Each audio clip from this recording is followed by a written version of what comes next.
Hey,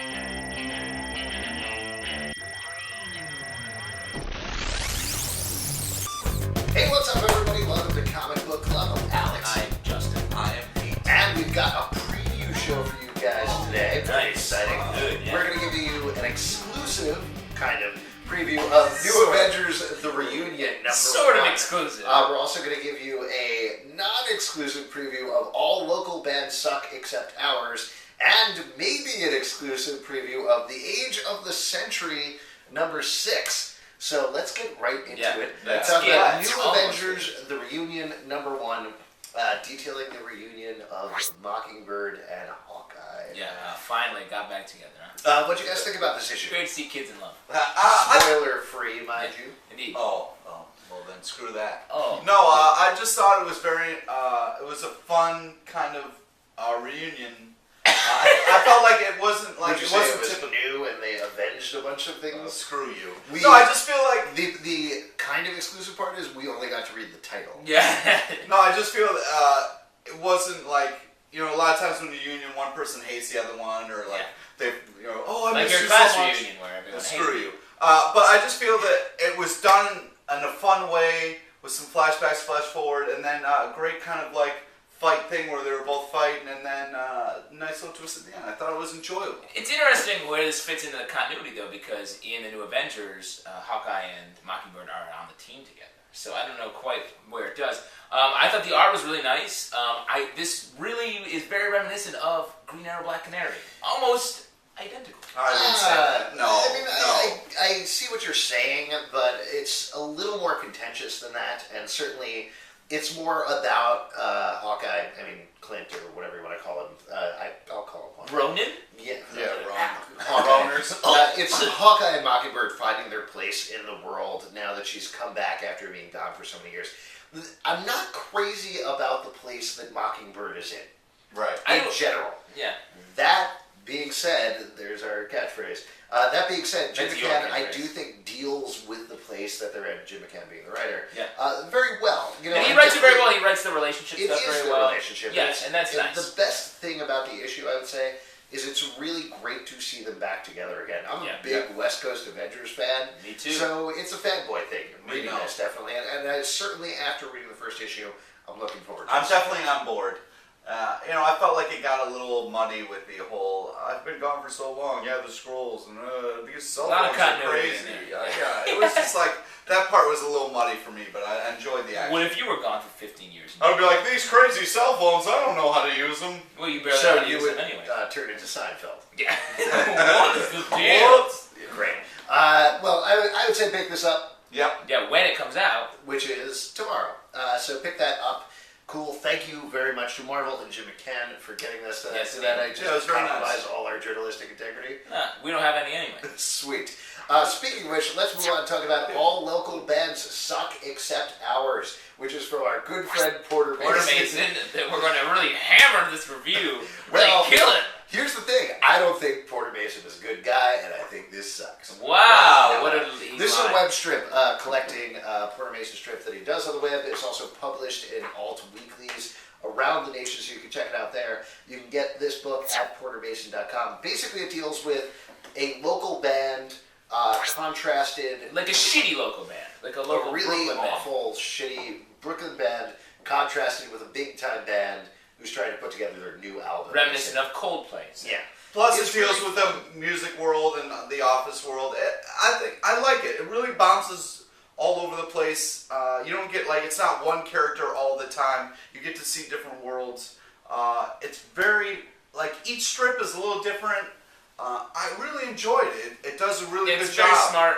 The name of the strip is actually Bassist Wanted, which you can find online, as we said. It's great. It's really smart. It's not just 4-panel strips. They have big arcs in this book as well. It's very like the Doonesbury of music. I think. Oh. You like that? Not as annoying. Doonesbury's not annoying. Doonesbury in its day was excellent. It was really good, really funny. And The it day of also did- Doonesbury is over. Maybe. I don't know. I really love those floating leaves and stuff. Well, he loves Mallard Fillmore over here. So I'm staunchly against women. I think. yeah, we already said that. Huge Reagan. No, but it's nice. It's nice to pick up a comic Look at his strip. sweater. Reagan. It's nice to pick up a comic strip. Jelly beans. I'll try this again. It's nice to pick up a comic strip that is new, fresh, and very enjoyable. And I could read the whole book, and I didn't like, this is getting old. It was. You read the whole Porter, book. if you're watching that, that's your pull quote right there. It's, I could read the whole book. I can't believe I read the whole thing. Woo! No, it's great. Superman. It's really great. Callback. We're having a lot of good continuity in these episodes. Definitely watch the previous episode. Definitely order this book. It's very good, especially if you're into like music. If you're in a band. No, you don't even have to be. It's very inside baseball while feeling inclusive. It's fun. It's original. It's a great, Fresh, great hype. art. Great art. Live it, love it. This is the best book I've ever read. I really feel we're not doing Journalistic. It's like 2 in the morning. We're cracked out. I don't know what's going on. Selman lost it. Yeah. He's turning red. He's close to what we like to do before we film the show is smoke a lot of crack. Classic Reagan. Oh, man. Classic Reagan bullshit, man. Nancy, where's my crack? That's a good impression. Thank you very much. Good impression. Thank you. I am Ronald Reagan. Last thing we're going to talk about is Age of Sentry number 6. This has been one of our favorite series, I think. Definitely. Yeah. I know a lot of people don't like the Sentry. I think you're wrong, and here's why I think you're wrong. You're prejudging.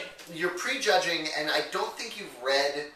You either were soured by the hype, the way that they built up the Sentry, or you were soured by the way he's been used by other authors. Yeah, right. The way the Sentry works best is in miniseries format. Let me issue a challenge. Yeah. Go out and try to love the Sentry for a few issues of either this comic or the Paul Jenkins series, The Sentry. It was a 12 issue. I think it's been collected. Yeah. Both are great. And once you get inside the character, this issue especially, like, it's been, the first 5 issues have been a lot of like fun, like very lighthearted. This one drops so much story and knowledge on you. It's so great. It's really dense and beautiful. Yeah, I think regardless of how you feel about the Sentry, this is a fun look at the Sentry, and it makes it fresh and exciting.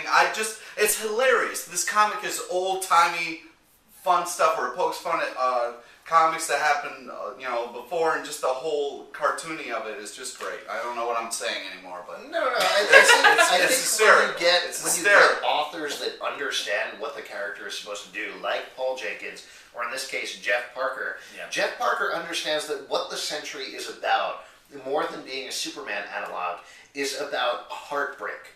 Yeah. And I really think across the board, this issue just ends in a very heartbreaking, very sad way, and leaves it at the same time both being very hopeful. It's about human emotion, and it's about playing with the psyche, and it's about playing with metatextual ideas, and like it's so smart. Postmodern superheroes, where it's like, here's a superhero mythos, and we're going to like show you the underpinnings of it and how it's not all bright and sunny, and in a way where it's not predictable. Like, it's not like, oh, he's the Punisher, like he shoots things. It's like, oh, there's a reason. Plus, they make fun of themselves in this. I mean, there's a great moment where Spider-Man says, "Yeah, me and Daredevil are just going to swing around and stuff." Yeah, very funny. It's just hysterical. It's great.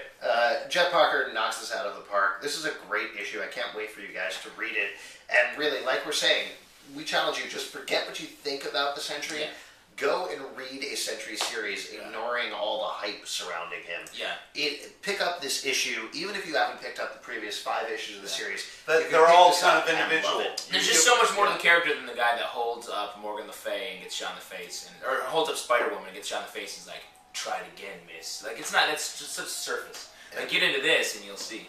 Absolutely. I would say this is a must pick up. Yeah, you must. Yeah, You know what check that it means? out. Check it out. You know You'll what see that what means? we're talking about. It's very enjoyable. We've issued a challenge.